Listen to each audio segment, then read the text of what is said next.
आप प्रवेश कर रहे हैं सीएनबीसी आवाज और इबिक्स कैश के शानदार स्टूडियो में। गुड मॉर्निंग, सीधा सौदा के मंडे एडिशन में आप सबका स्वागत है। हफ्ते का शुरुआती ट्रेडिंग सेशन, और अपफ्रंट बता दूं ये एक छोटा कारोबारी हफ्ता है। फ्राइडे को गणेश चतुर्थी के चलते एक मार्केट हॉलिडे है, और आज हम जब हफ्ते की शुरुआत कर रहे हैं, यूएस में आज एक्सटेंडेड वीकेंड है, छुट्टी होगी वहां पे लेबर डे के चलते। तो यूएस में वीकेंड के बाद का ट्रेड दरअसल मंगलवार को रिज्यूम करेगा। अब जरा शुरुआत में ग्राउंड रिपोर्ट में सिर्फ एसजीएक्स निफ्टी स्क्रीन पर लेकर आइएगा। बिल्कुल फ्लैट ओपनिंग इंडिकेशन थे जब हम लोगों ने पिछला शो मॉर्निंग कॉल की शुरुआत करी थी 7 बजे। अब धीरे धीरे एसजीएक्स निफ्टी मोमेंटम पकड़ता हुआ नजर आएगा, मजबूती के साथ कामकाज होता हुआ। और इस समय जो टिक्स आ रहे हैं, डॉक्टर साहब एसजीएक्स निफ्टी दिखाइए यार। डॉक्टर साहब थोड़ा सा गुस्सा रहते हैं, बोले फ्लो में चलते नहीं हो तो तुम लोग मामला गड़बड़ा जाता है। ये देखिए 1/4% का उछाल, 40-50 पॉइंट की मजबूती, और जहां खुलने की इंडिकेशन दे रहा है एक और रिकॉर्ड उच्चतम स्तरों की हम लोग तैयारी कर रहे हैं। यूएस में क्यूज मिले जुले थे। यूएस मार्केट फ्राइडे के दिखाइएगा, डाउ दबाव में था, एसएनपी में मजबूती का, नैस्डैक में मजबूती के साथ कामकाज हुआ, पर मिले जुले क्यूज। और आज सुबह डाउ फ्यूचर्स में दबाव, लेकिन इसीलिए एशिया मिला जुला है। लेकिन हमारा एसजीएक्स निफ्टी दिखा रहा है पिछले हफ्ते का मोमेंटम, वो फ्लोज होपफुली कंटिन्यू होंगे, एटलीस्ट शुरुआती टिक से इंडिकेट कर रहे हैं। ऐसे में पिच दरअसल समझ ली जाए, कहीं भ्रम तो नहीं है, ये सब ठीक है ना? एकदम बढ़िया है, कोई चिंता की बात है नहीं। पिच विच बहुत शानदार है। मुझे तो लगता है कि अब आप 17,400 आज दिख रहा था एसजीएक्स निफ्टी में। हाँ, 17,400 के ऊपर जा रहा है। 7 की जगह 8 लगा लो आप। 7 की जगह 8 लगा, 17 की जगह 18 कर दो। बहुत शानदार पिच है। क्या याद कर रहे हो? ऐसा क्या हुआ? ऐसा मुझे लगता है कि पिच बहुत बढ़िया है और आप 6 फोर्स मार पाएंगे, लेकिन 22 सितंबर से पहले। एनीवे खैर, 22 सितंबर ऐसे क्यों छोड़ के क्यों चले जाते हो? 22 सब एक ही दिन में क्यों बताऊं मैं? सब एक ही दिन में क्यों बताऊं? कोई फेड वेट की बैठक आ रही है क्या? अच्छा। देखो, यूएस मार्केट के जो लोग देख के ट्रैक कर रहे थे, वो बिल्कुल फ्लैट बंद हुआ लॉन्ग वीकेंड के चक्कर में। जॉब डेटा जो देख रहे हैं आप निराशाजनक था, ये कई बार निराशाजनक आ चुका है, बल्कि वो और पॉजिटिव हो जाता है। इतना निराशाजनक इकोनॉमी रिकवर नहीं कर रही है तो फेड के फैसले पे इसका असर दिखेगा। एक इंटरप्रिटेशन ये है, इसलिए कह रहा हूँ कि उस नंबर को देख के आप यहाँ व्यू मत बनाइए। यहाँ व्यू ये बनाइए कि FII DI दोनों खरीद रहे हैं, लगातार कंटिन्यूस तेज़ी बनी हुई है, और जो इंडिया के इकोनॉमिक नंबर्स हैं, ब्रॉडर नंबर्स हैं, वो बहुत मजबूत हैं। $18 बिलियन की FDI लास्ट क्वार्टर में आई है, वो भी आपकी GDP में थोड़ी कैप्चर है। मतलब लंबा वाला पैसा आ गया, लंबा वाला पैसा आया है, प्राइवेट इन्वेस्टमेंट बढ़ा है। जो आपने GDP के नंबर देखे वो इतिहास है। अभी जो बीते 2 महीने का नंबर आप देखेंगे तो सरप्राइजिंग है, इसलिए मार्केट इस चीज़ को डिस्काउंट करेगा आगे बड़ी तेज़ी, मुझे लगता है। तो इसलिए पिच में कोई दिक्कत नहीं है, अभी तो बढ़िया तेज़ी वाला माहौल रहेगा। तो बढ़िया तेजी वाला माहौल होगा। खैर, वो निफ्टी बैंक पे कॉल लेने की जरूरत थी नहीं, तो इंद्र से कमेंट्री मांग ली। मैं तो स्टॉक स्पेसिफिक कॉल लूंगा। मैं भी स्टॉक बैंक निफ्टी थोड़ी खरीदनी। 10 के 10 बल्लेबाज।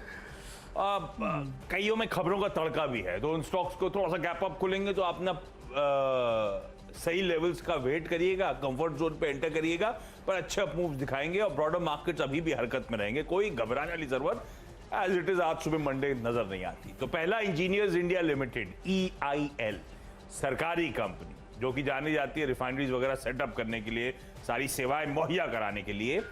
94 के साल की हाईज, प्रीवियस पीक्स तो कहीं ज्यादा के थे, तो ये नॉन परफॉर्मर रहा है, एक अंडर परफॉर्मर रहा है। इवन सरकारी स्पेस पे भी ठंडा पड़ा रहा है इस काउंटर। सरकारी स्पेस वैसे ही अंडर परफॉर्म कर रही है।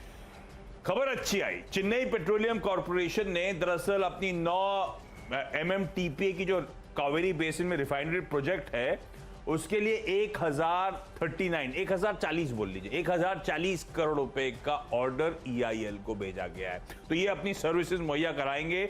42 मंथ्स में ये कंप्लीशन होगा। मैकेनिकल वर्क EIL के पास आया है। अच्छी खबर, बीटन डाउन स्टॉक 75-76 तक के लेवल्स के लिए अप्रोच करिएगा। ऑयल एंड गैस स्पेस का जैसे केपेक्स पिकअप हो, EIL को डाप रखेगा। ज्यादातर सारा सरकारी काम इसी कंपनी के पास आता है। M&M फाइनेंशियल सर्विसेज, ये स्टॉक एक रैंक अंडर परफॉर्मर और डिसअपॉइंटमेंट रहा है। हर क्वार्टर कोई ना कोई शॉकर के तौर पे, एसेट क्वालिटी को लेकर, धंधे को लेकर तमाम कंसर्न्स। मुझे याद है Q1 में भी बहुत खराब परफॉर्मेंस था।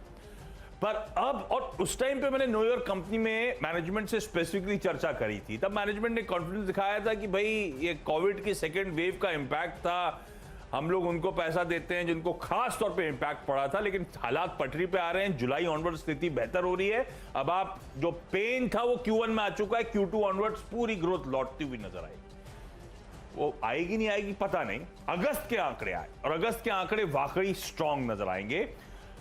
अगस्त में टोटल डिसबर्समेंट जो है 2150 करोड़ रुपए, ठंडे क्वार्टर था, ठंडा महीना था अगस्त पिछले साल, लेकिन फिर भी 57-60% की साल दर साल ग्रोथ। कलेक्शन एफिशिएंसी और इंप्रूव हो गई है, हर मंथ इंप्रूव हो रही है और अब बढ़कर 97% पे। नंबर्स अच्छे हैं इसीलिए मेंशन। और फेडरल बैंक, आजकल लोग credit card as a business पे बहुत फोकस कर रहे हैं। फेडरल बैंक की कार्ड्स पर स्पेंड बढ़िया है। फेडरल बैंक ने एक और टाई अप कर रहा है वीजा के साथ, नए क्रेडिट कार्ड उसके पार्टनरशिप पे लॉन्च करते हुए नजर आएंगे। बैंक्स और बैंक्स में खासतौर पर मिड कैप से कुछ हद तक रैली होपफुली पर्कुलेट करनी चाहिए लार्ज कैप्स के आउट परफॉर्मेंस के बाद, और मिड कैप्स में सबसे बेहतर शायद ज्यादातर लोगों को ये नजर आएगा 85 तक के टारगेट्स।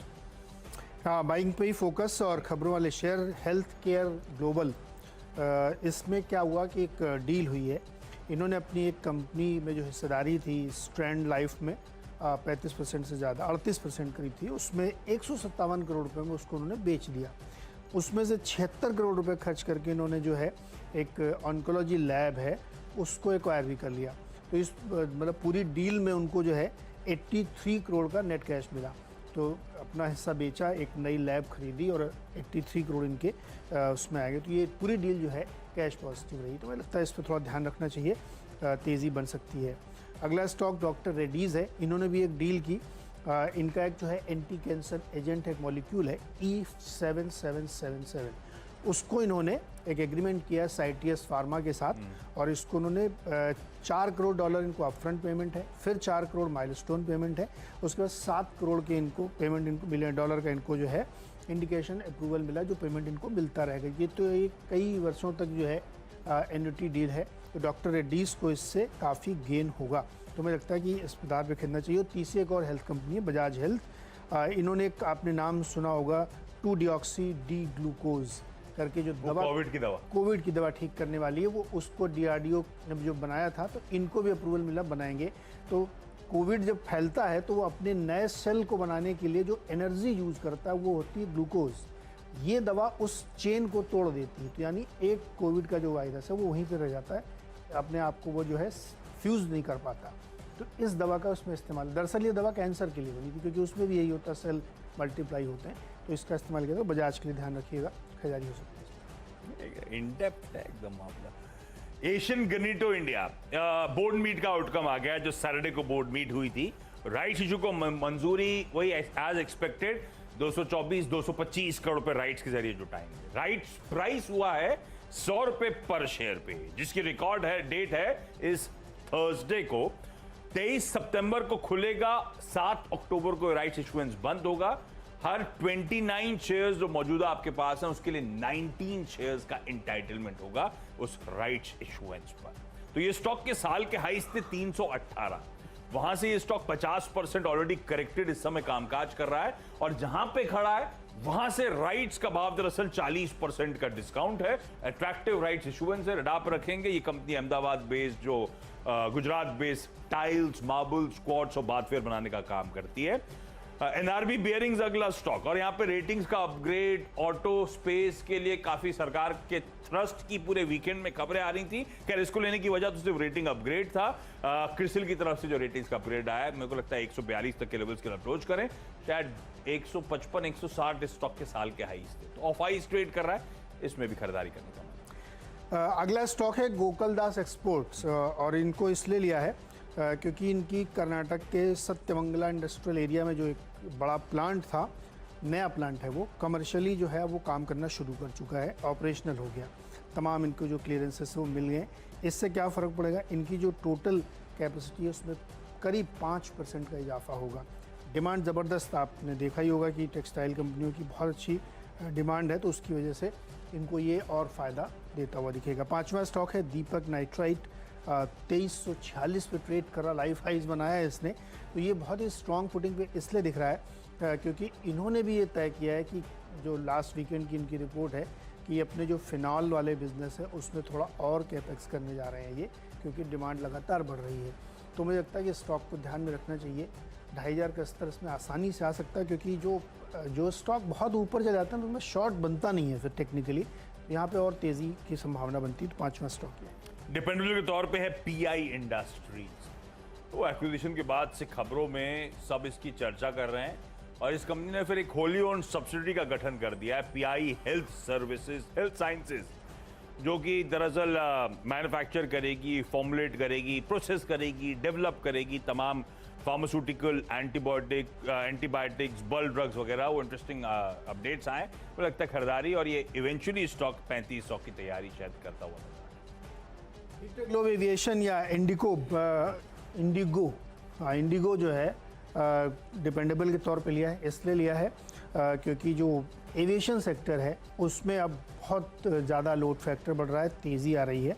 तो जो डेटा निकल के आया था लास्ट वीक, उसमें से अंदाज़ा लगा कि इसमें तेज़ी बनेगी। अनुमान मेरा नहीं था कि ये इतनी जल्दी 2000 के करीब पहुंचेगा, लेकिन जिस रफ्तार से इसमें चल रहा है उससे लगता है और तेज़ी। पिछले 10, 15, 20 दिनों अगर आप देखेंगे तो इन्होंने 6 नए डेस्टिनेशंस में फ़्लाइट शुरू की हैं।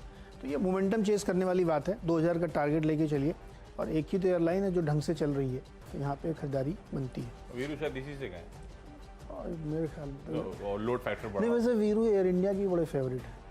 अच्छा, तो पूछते हैं उनसे, जब अच्छा, पूछेंगे अभी, लोड फैक्टर इसका बढ़ा कि नहीं बढ़ा, पूछना पड़ेगा। छोटा सा ब्रेक से लौट गया।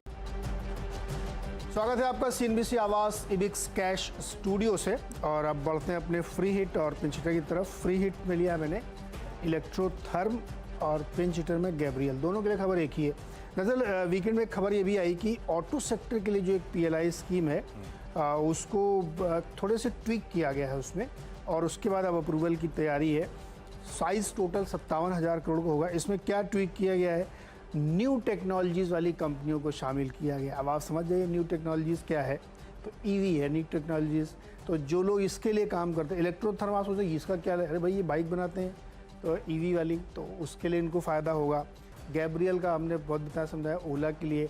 बाकी बहुत सारी हैं, FIAM है, सोना BLW है, और एक कौन स्टर्लिंग टूल्स आप बता रहे, इससे तमाम कंपनीज हैं, सबको फ़ायदा होगा। लेकिन मुझे ये दो ज़्यादा अच्छी लग रही थी, तो इसलिए इनको लिया। खरीदारी करके यहाँ पे चल सकते हैं, जो कि साइज़ काफ़ी बड़ा है। 57,000 करोड़ का जो PLI है वो इनको काफ़ी फ़ायदा देगा। जम्मू एंड कश्मीर बैंक, तो बोर्ड मीट का आउटकम आ गया। फिलहाल जम्मू कश्मीर सरकार जो है 68% ओन करती है। रिजर्व बैंक ने फर्दर 16.7 करोड़ शेयर जम्मू कश्मीर सरकार द्वारा एक्वायर करने की मंजूरी दे दी है, 74.24% स्टेक तक ले जाने के लिए। जेट एयरवेज पिछले हफ्ते भी मेंशन कर रहा था, उन डिटेल्स पे नहीं जाऊंगा।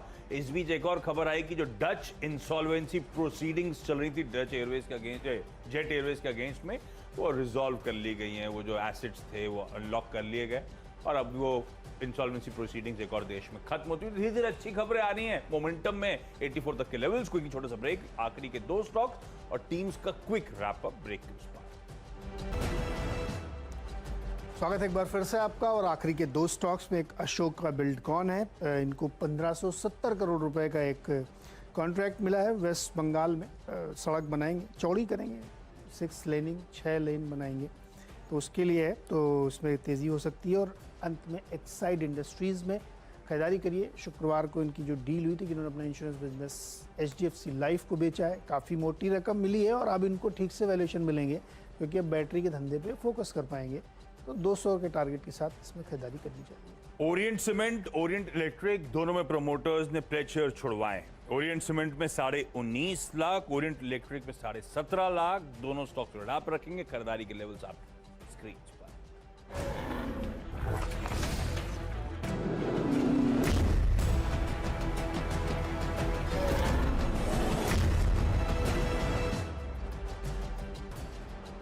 क्विकली मेरी 10 की टीम आपकी स्क्रीन पर। सारे के सारे buy calls, engineers India order मिलने की खबर, M&M फाइनेंशियल्स के अगस्त के अपडेट्स, फेडरल बैंक का वीजा के साथ टाई अप, एशियन ग्रेनेटो की बोर्ड मीट के आउटकम पर, NRB बेयरिंग्स ने रेटिंग्स जो अच्छी मिली है उस पर, डिपेंडेबल के तौर पे पीआई इंडस्ट्रीज, उसके बाद जेएनके बैंक जहां पे आरबीआई से होल्डिंग बढ़ाने की मंजूरी आती हुई, जेट एयरवेज कंटिन्यू कर रहा है टीम में, अच्छी खबरों का सिलसिला कंटिन्यू होता हुआ, और दो स्टॉक जहां पे प्लेज रिड्यूस हुए हैं, ओरिएंट सीमेंट और ओरिएंट इलेक्ट्रिक।